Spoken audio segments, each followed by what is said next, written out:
अब यहाँ पे वर्ड इस्तेमाल हुआ है मौखिक स्वीकृतियाँ। ए ने बी पर बात लाया कि मुझे इससे 10,000 रुपये चाहिए, साथ में दूसरा पक्षकार भी सहमत हो गया कि हाँ मुझे 10,000 देना है। तो ये कैसी स्वीकृति हुई? ओरल, बोलकर हो गई। बोलकर हो गई तो ये मौखिक स्वीकृति कहलाएगी। वहीं पे दूसरा है 7वां नंबर पे लिखित स्वीकृतियाँ। लिखित स्वीकृतियाँ में क्या हो जाएगा?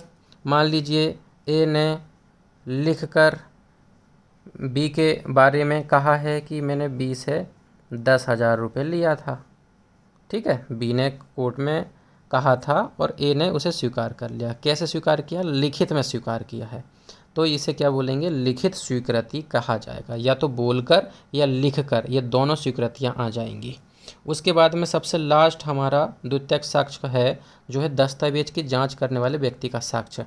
मान लीजिए कोई डॉक्यूमेंट है जिसमें बहुत सारी चीज़ें डिटेल है, यहाँ पे लिखा हुआ है किसी ऐसे व्यक्ति का साक्ष्य जिसने किसी दस्तावेज की जांच की है, जिसके मूल में अनेक लेखे या अन्य दस्तावेज में अंतर्विष्ट हैं, जिनकी सुविधाजनक रूप से न्यायालय में जांच नहीं हो सकती है। तो ऐसे डॉक्यूमेंट की जांच करने में कुशल व्यक्ति जब कोई एविडेंस देता है तो ऐसे कुशल व्यक्ति का एविडेंस क्या माना जाएगा? द्वितीयक साक्ष्य। तो यहाँ पर याद रखिएगा,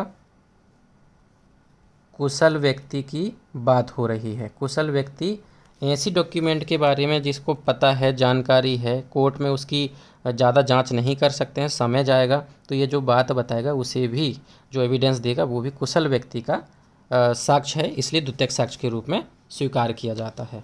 इसी प्रकार से प्रमाणित प्रतियाँ होती हैं। तो प्रमाणित प्रतियाँ को जैसे कि नोटरी में हम जाते हैं और कुछ बनवाते हैं, या कोई हमारी मार्कशीट है 10th की मार्कशीट, उसकी फ़ोटोकॉपी लेकर जाते हैं। जब सर्टिफाइड वो होती है तो उस पर पहले ओरिजिनल को देखता है प्रमाणित करने वाला। तो यहाँ पर पेश करना जरूरी नहीं है नोटरी को, उसमें केवल प्रमाणित प्रति दिखा दीजिए तो वो प्रूफ हो जाएगा। इतना याद रखिएगा। टोटल प्राइमरी एविडेंस भी पहले 4 प्रकार के थे, अब हो गए हैं कितने? 8 प्रकार के हो गए हैं। एक यहाँ पे दिया हुआ है और स्पष्टीकरण में 7 दिए हुए हैं, टोटल 8 हो गए। इसी प्रकार से द्वितीयक साक्ष्य में 8 पॉइंट दिए गए हैं। तो दोनों ही प्राइमरी एविडेंस भी 8 हो गए हैं और सेकेंडरी एविडेंस भी 8 हो गए हैं। नाम बस याद रखना है, पहला प्रमाणित प्रति, दूसरा यांत्रिक में प्रक्रिया द्वारा बनाया गया है तो वो भी द्वितीयक साक्ष्य है। मूल से बनाई गई तुलना की गई है वो भी द्वितीयक साक्ष्य है। दस्तावेज प्रतिलेख जिसका निष्पादित नहीं हुई है तो वो भी द्वितीयक साक्ष्य है। दस्तावेज स्वयं देखने वाले का मौखिक वृत्तांत भी 1 लाइन में मौखिक वृत्तांत लिखेंगे। मौखिक स्वीकृति, लिखित स्वीकृतियाँ, दोनों पक्षकारों से स्वीकृति हो जाती है तो ये स्वीकृति कहलाएंगी। ठीक है।